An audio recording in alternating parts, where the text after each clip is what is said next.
Hey, my Algebra 1 class, how are you guys doing? I missed you already. I hope that you're doing okay at home and are safe. If you guys need anything, please make sure you let us know.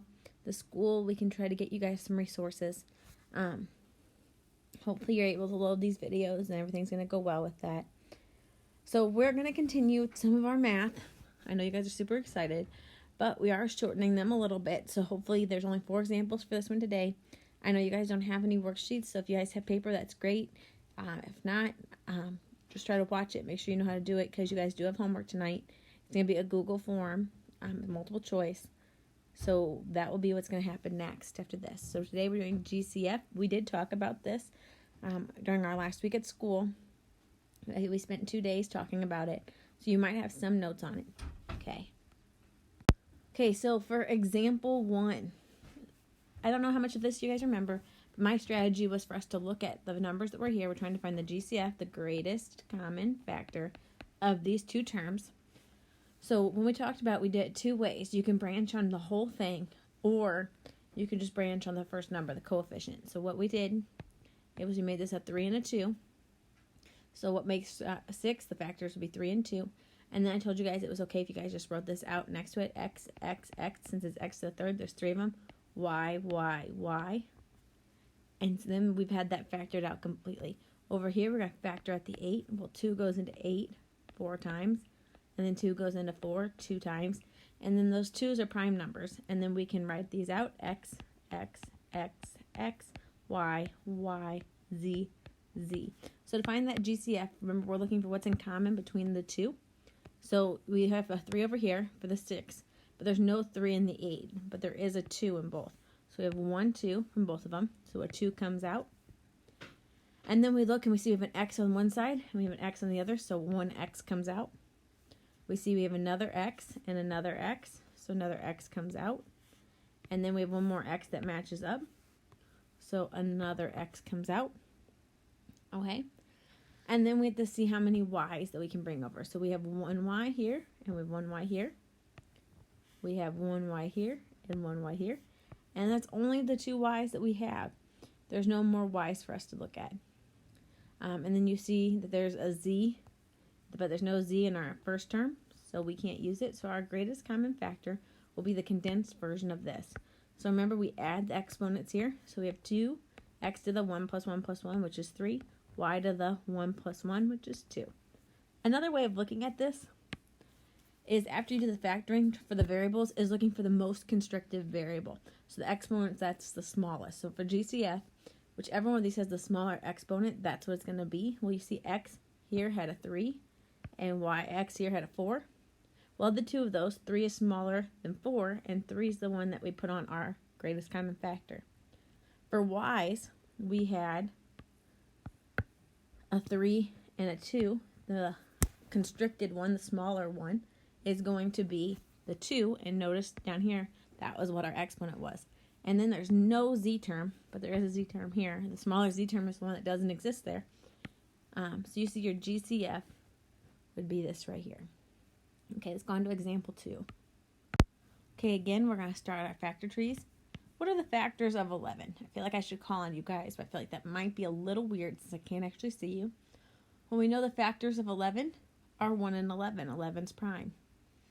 So 1 and 11. Normally we wouldn't write that out, but since I already made that. What are the factors of 17? Well, we know the factors of 17 are 1 and 17. Again, that's prime. And then we have our variables. So you have x, y, y, y, z, z. Over here you have x, x, x, y, y, y, y, z, z. We look at the coefficients and see if anything's in common. The only thing in common is the 1. So you could put a 1, but remember, we don't have to really show that if it's a coefficient of 1. And then we match up what we have left. We have 1x. There's an x on the other half, so we can put an x there. Next term still has y, so we're going to see how many y's we can match up. We have 1y, 1y. We have another y, a third y, a third y. Okay, and then we're going to see that there's no more y's there. And then now we'll go to our z's. ZZ, ZZ. So once again, we get to add those exponents. X is just going to be x. We have 1 plus 1 plus 1, that's 3. So y to the third, z to the 1 plus 1, which is 2. Again, we could have looked at this differently to begin with. Least constrictive. So we know that our most constrictive, so the smallest exponent of the x's would be the 1 compared to the 3. And we notice that our x down here has an exponent of 1. Our next was comparing the y's. Well, our y has an exponent of 3 and an exponent of 4. The smaller one was a 3, and so that's what's here. And then we looked at our 2's. 2 and 2, they're the same. They're both the smallest. And notice this is our 2. Okay, so that just is another way, maybe a slightly quicker way of looking at it in GCF. So let's try that on our next one. Okay, now we're looking at 3 terms. So before we get started with doing our factor trees, let's look and see what our variables will probably be. So we want to look for the most constrictive. So the one that is the most is going to be that x. So let's look at the x. This one has an exponent of 1. This has an exponent of 1. This has an exponent of 2. Which one's the smallest? The 1 is. Then we're going to the y's. The y has an exponent of 3. The y has an exponent of 2. The y has an exponent of, if we can't see it, we know it's a 1. So we know that y. And then we have our z's. We're going to look and see what was the most constrictive. Well, we have a 1 here. But there is no z here, and there is no z here. So we cannot include it because it's not in all 3 of them. And then we need to look at the factors for the coefficient. So I'm going to move the x, y up top so I can have room to do my factor trees. Well, factors of 45, 9 and 5. Factors of 9, 3 and 3. Okay. And then again, if I wanted to show this out, we could do x, y, y, y, z. And then we're going to go down here to 18. Factors of 18 are 2 and 9. 9 goes to 3 and 3. And again, we have x, y, y. And then again, we have another 18. So 2 and 9. 3 and 3. So we've made it all to the bottom. X, x, y. We're going to look and see what we can share. So for the coefficients, you see you have a 3 in this one. You have a 3 in this one. And you have a 3 in this one.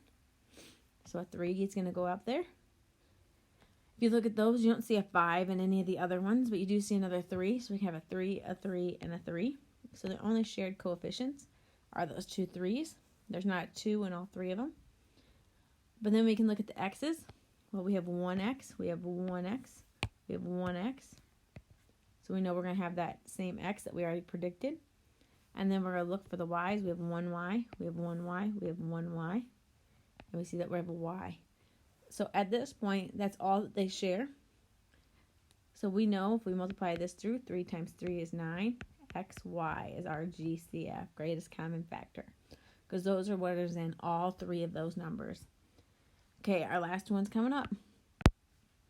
So once again, we're going to have to look at those variables. So let's make that prediction first, then I'll back it up with math. So if you look at just your first term here, we're not going to worry about the coefficients yet. We'll do a factor tree. We're going to go with x because that's our first variable. You notice in this first term there is no x. So we know in our GCF it can't have an x. Then next we're moving on to the y. We see that we have 1y here. We have 1y here. And then we have 2y here.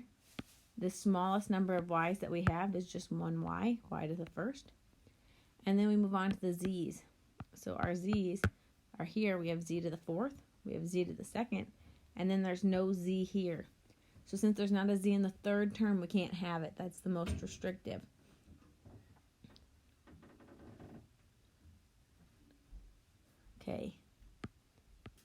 Okay, and then we know that we can't have those. So the only thing that's in all 3 terms is just that 1y, other than what's going to be in our coefficients. So now we've got to factor out these coefficients. Well, 24 is 2 and 12. 12 is 2 and 6. 6 is 2 and 3. Okay, 33 is 3 and 11. 3 and 11 are both prime numbers. And 6 is 3 and 2. Well, the only thing shared here, we see there's 2's in the first one, but there's no 2's in the second term. And there's 1, 2 in the third term, so that's not going to do us any good. The only thing else that's in there is the 3. We have a 3 in the first term, a 3 in the second term, and a 3 in the third term. So even though these are pretty big numbers, our GCF is going to be 3y. That's the only thing shared. Okay, please let me know if you guys have questions. I hope you took a couple notes on this, and then make sure that you guys do that Google form